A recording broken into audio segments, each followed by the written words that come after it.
Hello दोस्तों, भक्ति सागर story में आपका स्वागत है। आज हम सुनाएंगे भगवान शिव की कहानी। तो चलिए शुरू करते हैं। समुद्र के निकटवर्ती प्रदेश में एक वास्कल नामक ग्राम था, जहां वैदिक धर्म से विमुख महापापी द्विज निवास करते थे।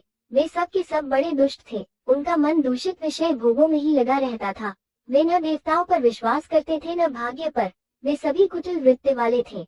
किसानी करते और भांति भांति के घातक अस्त्र शस्त्र रखते थे। वे व्यभिचारी और खल थे। ज्ञान, वैराग्य तथा सद्धर्म का सेवन ही मनुष्य के लिए पुरुषार्थ होता है, इस बात को वे बिल्कुल नहीं जानते थे।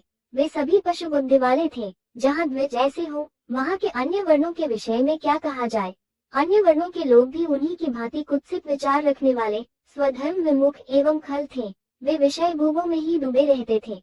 वहाँ की सब स्त्रियां भी कुटिल स्वभाव की, स्वेच्छाचारिणी, पापासक्त, कुत्सित विचारवाई और व्यभिचारिणी थी। वे सद्व्यवहार तथा सदाचार से सर्वथा शून्य है।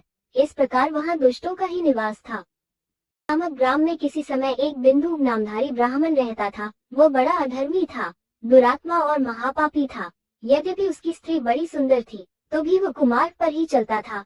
उसकी पत्नी का नाम चंचला था। वो सदा उत्तम धर्म के पालन में लगी रहती थी, तो भी उसे छोड़कर वो दुष्ट ब्राह्मण वेश्यागामी हो गया था। इस तरह कुकर्म में लगे हुए उस बिंदु के बहुत वर्ष व्यतीत हो गए।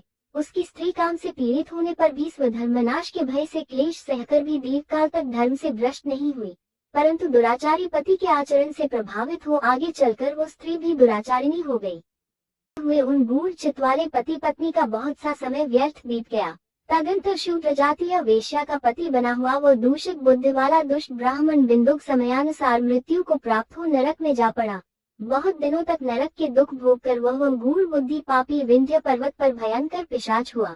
इधर दुराचारी पति बिंदुक के मर जाने पर वह मूढ़ हृदया चंचला बहुत समय तक पुत्रों के साथ अपने घर में ही रही। इसी पुण्य पर्व के आने पर वो स्त्री भाई बंधुओं के साथ गोकर्ण क्षेत्र में गई।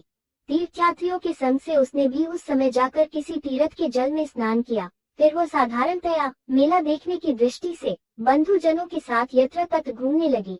घूमती घामती किसी देव मंदिर में गई और वहां उसने एक दैवज्ञ ब्राह्मण के मुख से भगवान शंकर, शिव की परम पवित्र एवं मंगलकारिणी उत्तम पौराणिक कथा सुनी। कथावाचक ब्राह्मण कह रहे थे कि जो स्त्रियां पर पुरुषों के साथ व्यभिचार करती है, वे मरने के बाद जब यमलोक में जाती हैं, तब यमराज के दूत उनकी योनि में तपे हुए लोहे का परित डालते हैं।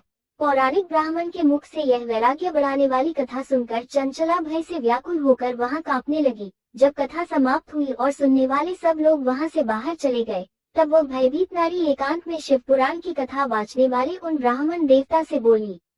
कहा, ब्राह्मण, मैं अपने धर्म को नहीं जानती थी, इसलिए मेरे द्वारा बड़ा दुराचार हुआ है। स्वामिन, मेरे ऊपर अनुपम कृपा करके आप मेरा उद्धार कीजिए। आज आपके वैराग्य रस से उत्प्रोत इस प्रवचन को सुनकर मुझे बड़ा भय लग रहा है। मैं कांप उठी हूँ और मुझे इस संसार से वैराग्य हो गया है। मुझ मूढ़ चित्त वाली पापिनी को धिक्कार है। मैं सर्वथा निंदा के योग्य हूँ। कुत्सित विषयों में फंसी हुई हूँ और अपने धर्म से विमुख हो गई हूँ। हाय, न जाने किस किस घोर कष्टदायक दुर्गति में मुझे पड़ना पड़ेगा और वहाँ कौन बुद्धिमान पुरुष कुमार्ग में मन लगाने वाली मुझ पापिनी का साथ देगा।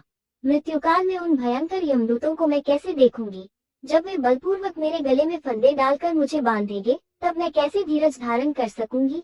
नरक में जब मेरे शरीर के टुकड़े टुकड़े किए जाएंगे, उस समय विशेष दुख देने वाली उस महायातना को मैं वहां कैसे सहूंगी।